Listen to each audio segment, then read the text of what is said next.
All right, we're back, everybody, on Open Line on a Thursday night. Professor Thomas Schwartz from Vanderbilt joins us.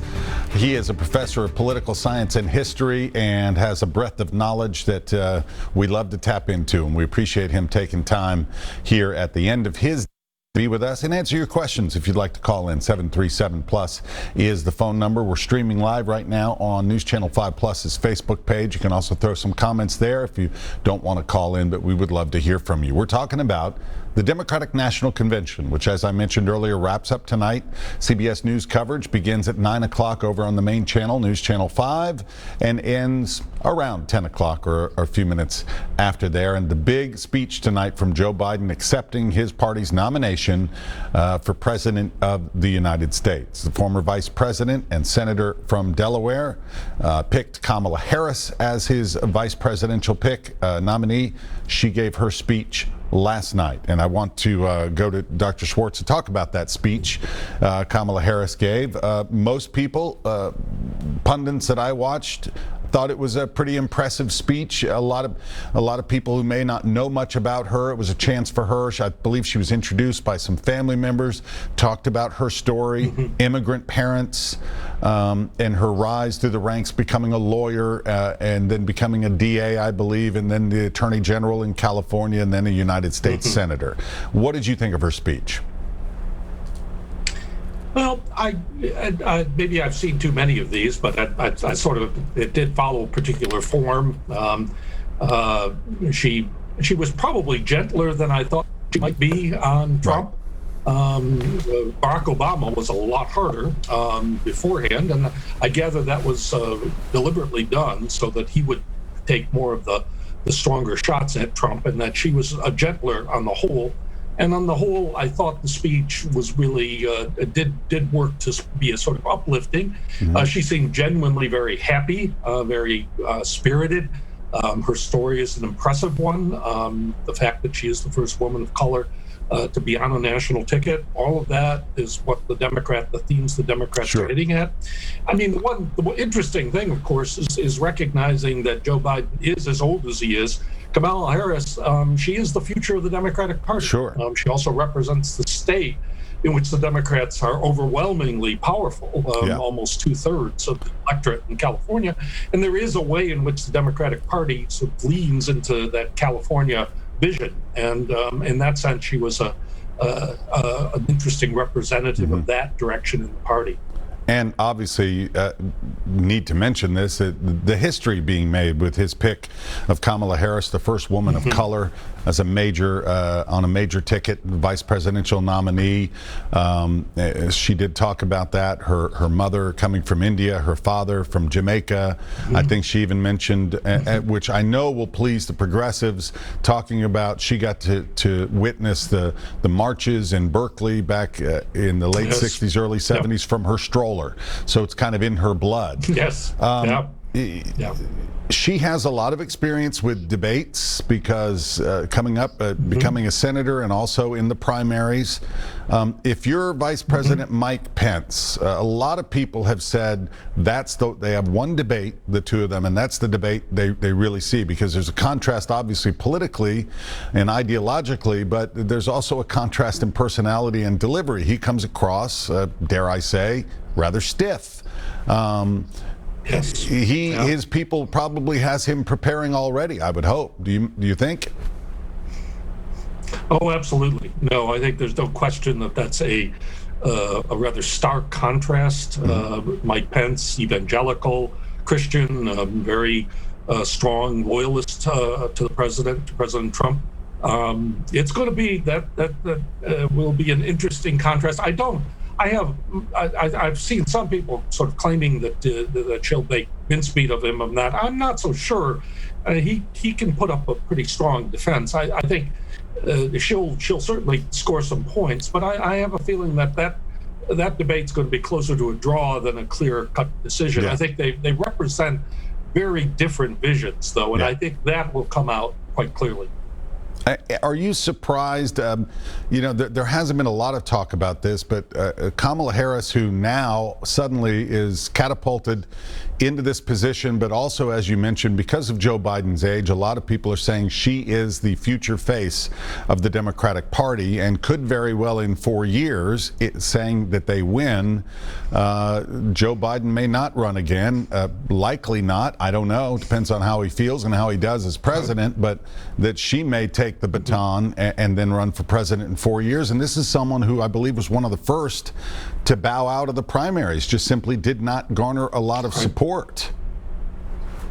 Yeah, no, she started very strongly. She had an incredibly impressive rally when she declared her candidacy, but she did not do that impressive. She was not that effective on the campaign trail. She had a great debate, actually, and in part by skewering Biden, right, and effectively going after him.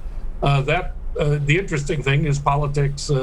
People in politics are actually often quite willing to forgive if someone's effective, and I think Biden took the fact that, of course, she had a relationship or was someone who was a good friend of his son, and that made a difference to him. Right. But it is an interesting path that she's taken to the vice presidency or vice presidential nomination.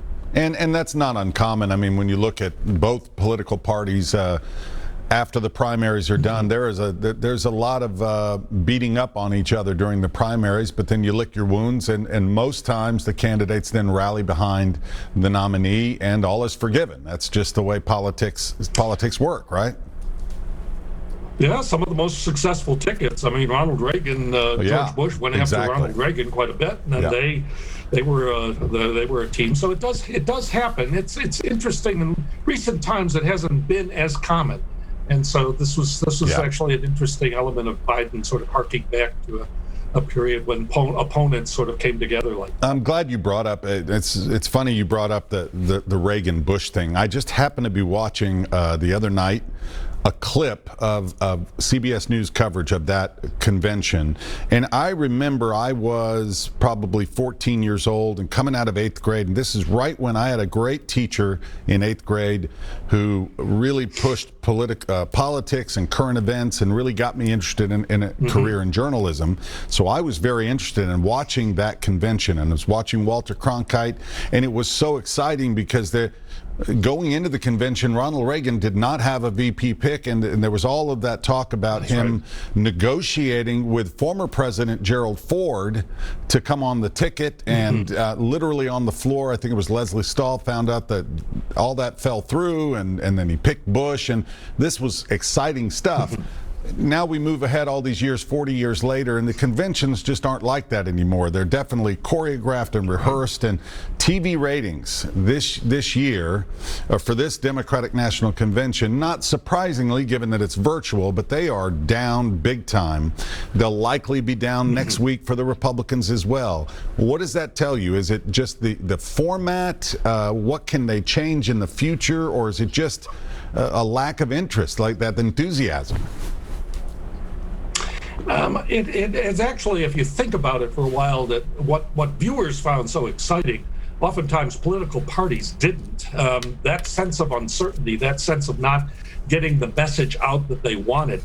Going back to 1968 and the sort of horrible turmoil convention there, I mean, that turmoil effectively made it very difficult for Hubert Humphrey to win the presidency. Political parties don't want to take those chances. And so, in effect, what you had developed was this tendency to want to control the events of the convention, and certainly frontrunners did.